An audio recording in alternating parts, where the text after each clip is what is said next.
Wagga bidiyo ta Ali Sawaga ce. Ali Sawaga game da maganar Habibullahi wadda yi da kuma shi da Peace Ambassador de la Paix sun yi gaskiya da suka ce ka a bar masu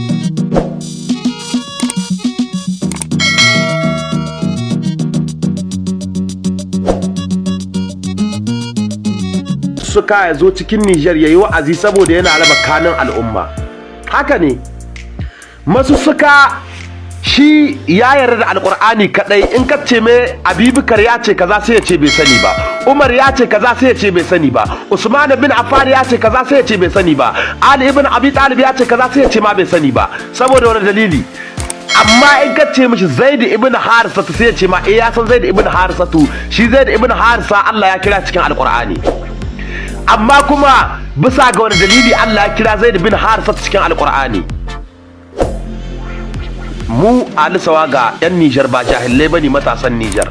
Sannan in ka ga mun kyale shiru ba mu san yin magana kan addini, ba wai rashin ilimi bane yasa ba mu san yin magana, saboda ba mu so mu rika zagin mayyan mu ne, ko kuma mayyan mu na wa'azi muna kalubalanta su, ko mayyan mu na wa'azi muna zawa muna zagin su muna cewa sun yi ba daidai ba mu bukata haka. Sannan mu yan Niger ba ma so mu kasance daga cikin mantafarraquna al-ibadallah, ba mu so mu kasance daga mantafarraquna ayyuhal muslimin, ba mu so mu kasance daga cikin mantafarraquna al'ummatun nabiyina Muhammadin sallallahu alaihi wa sallam. Yo yaya mutumin da in ka ce mai wanga hadisi na annabi ne bai yarda da shi ba, in ka ce mai annabi ya ce kaza shi bai yarda da wannan abu ba, in ka ce Abubakar yayi magana sai ya ce ma a shi bai yarda da ita ba, shi abin da ya gani cikin alqur'ani da shi yake aiki. Lalle babu wani abu wanda Allah ya sabkar da shi ba ce alqur'ani, kawai shine alqur'ani. Allah ya sabkar da shi yace ku aiki da alqur'ani. Sannan Allah yace in kuntum tahibbuna Allah fattabi'uni, in kun kasance masu ban Allah to ku bi annabi Muhammad sallallahu alaihi wasallam, dan shi annabi ma in babu shi ma ibada ba ta cika har abadan lillahi. Amma kuma dalilin me yasa wasu sun kawari sun ka dauki wani abu sai su ce ba su san hadisi ba, babu ruwansu da hadisi. Kai kuma matsayinka na musulmi, kai Ali Sawaga, ka zo ka gyara min arwalla ba tare da ka hada da hadisi ba, ka zo ka gyara min sallah ma ba tare da ka hada da hadisi ba. Hiqama sallah cikin alqur'ani take ko kuwa da zo ga ya mini, gaya mini inda hiqama sallah take, ka gaya mini inda zaman tahiya yake. Al'umma mu ji tsoron Allah, mu kasance masu hada kawunan musulmi ba masu rarraba kawunan musulmi ba. Kai ka yarda da abun ka'i, addini dai ba ya da wani bambanci ni nan nake so ko wani abu makamancin sa, addini bai da wannan. Addini ɗaya ne, inna dini inda Allah al-Islam.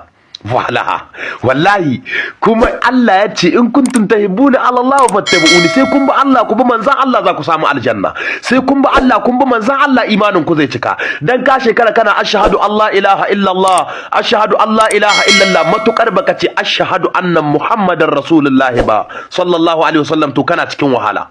Ba abota Allah sai an ba Allah, ba abota Allah sai an so annabi. Ibada ba ta zuwa in ba da annabi ba. Wala in ka ce baka yarda maganar da annabi yayi ba kana ruwa, in ka ce baka yarda wanga hadisi na annabi bane ka fada kwata. Mu ba mu san rigima cikin harka addinin musulunci, Allah ya sa mu dace. Kuma ka dibo sahabban ga na manzon Allah, annabi ne ya kira su ya ce an musu bishara da aljanna. Ar-rijal kenan hauna rasulullah, Abubakar Siddiq wa Umar bin Khattab wa Usman bin Affan wa Ali ibn Abi Talib وسعيد ابن زيد وسعد ابن ابي وقاص وعبد الرحمن بن عوف وطلحه والزبير وعبيد بن جراح وصحابه كل رضي الله تعالى عنهما اجمعين ارضاء المبشرين لجنة كنا خير ناس بعد رسلي. والله فاني نحب الله، نحب رسول الله محمد، ونحب القران الكريم، ونحب كل ايها المسلمين.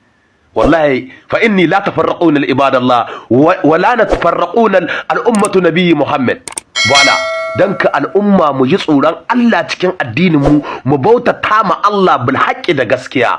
Allah ya ce wal asr innal insanu lafi kusur innal ladzina amanu wa amana salihat wa tawasaw bil haqqi wa tawasaw bis sabr. Allahu akbar. Allahumma nahnu sabartu sabran kaseeran wa tayyiban mubaraka fihi ya Allah.